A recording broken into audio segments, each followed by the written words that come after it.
آسما شیرازی کا کالم نظام بچاؤ عوام کو عزت دو۔ السلام علیکم مائی ٹو فیملی، کیا حال ہے؟ امید ہے سب خیر خیریت سے ہوں گے۔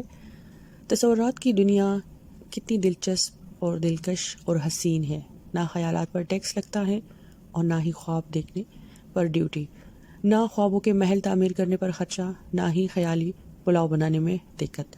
مگر اب خواب بھی سستے نہیں رہے کہ نیند ہی نہیں آتی، نیند آئے گی تو خوش کن خواب ہوں گے۔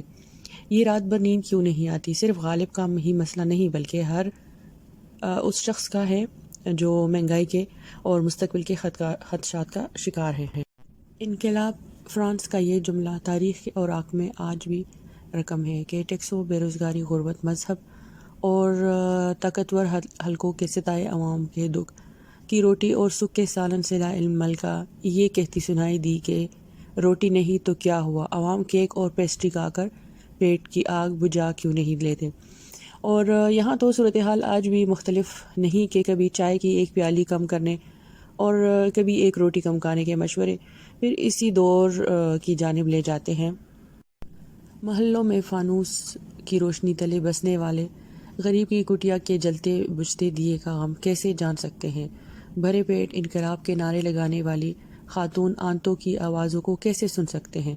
جھوٹے وعدے کرنے والے رہنما بچوں کی سچی خواہشوں کو جھوٹی تسلیوں سے بہلانے والے والدین کے درد کا احساس کیسے کر سکتے ہیں؟ معاشی بحران کے ذمہ داران خاکی ہیں یا نوری مستقبل حکمران ہیں، یا عارضی ماضی قریب کے حکمران ہیں، یا بعید کے ذمہ دار 300 کنال میں رہتے ہیں یا سرکاری محل میں؟ سوال یہ ہے کہ دن بدن کمزور معیشت نیوکلیئر ریاست کے باسیوں کو انجانے معاش خوف کا شکار بنا رہی ہے۔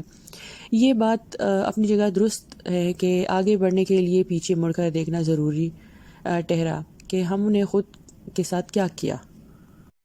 ہم اپنی بربادی کا نوحہ پڑھتے ہوئے اپنی ذمہ داری کا احاطہ بھی کر لے تو کیا ہوگا؟ کیا ہی اچھا ہوگا۔ پیچھے مڑ کر دیکھنے سے بدتر کے ہو جائے کا خوف مستقبل کے خدشات کا راستہ نہ روک لے، اس کا ادراک اب کرنا ہوگا۔ اس کے لیے 70 برس پیچھے جانے کی قطعاً ضرورت نہیں، گزشتہ 20 سال کی پالیسیوں کا احاطہ کافی ہوگا۔ جغرافیائی مجبوریوں کو بہانہ بنا کر کہاں کہاں معاشی خود مختاریوں کا سودا ہوا، کہاں کہاں مفادات کے تحفظ کے لیے ذاتی سودا بازی کی گئی اور آج بھی کی جا رہی ہے۔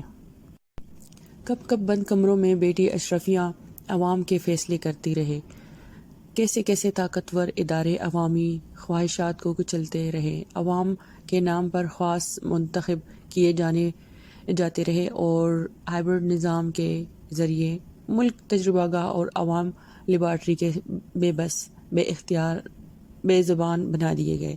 اس سچائی کا ادراک اب کرنا ہوگا۔ جناب، اب بھی وقت ہے کہ قومی ڈائلاگ کا آغاز کیا جائے جس میں ہر ادارہ اپنی خود احتسابی کرے اور ملک کی معاشی سلامتی کو لاحق خدشات کا جائزہ لے۔ سچائی کمیشن ماضی کی غلطیوں کا احاطہ کرے اور مستقبل کے میثاق معیشت کے ایک ایجنڈے کو تشکیل دے۔ اس سلسلے میں گزشتہ حکومت کی جانب سے کیے گئے IMF معاہدے کو قانونی تقاضوں کے عین مطابق پارلیمان میں پیش کیا جائے تاکہ عوام حقائق سے آشنا ہو۔ نظام سے بیزار عوام کو امید دلانے کی ضرورت ہے۔ حالیہ کراچی کے انتخابات یا عمران خان جیسے مقبول رہنما کی احتجاجی کالوں میں عوام کی عدم دلچسپی اس بات کا اہم اشارہ ہے کہ عوام نظام سے نالاں ہے۔ اس سے پہلے کہ بھوکے عوام محلوں پر ٹوٹ پڑے، سیاسی طاقتور اشرفیہ الزام کی سیاست سے نکل کر عملی معاشی پالیسی ترتیب دے، نظام بچائے اور عوام کو عزت دے۔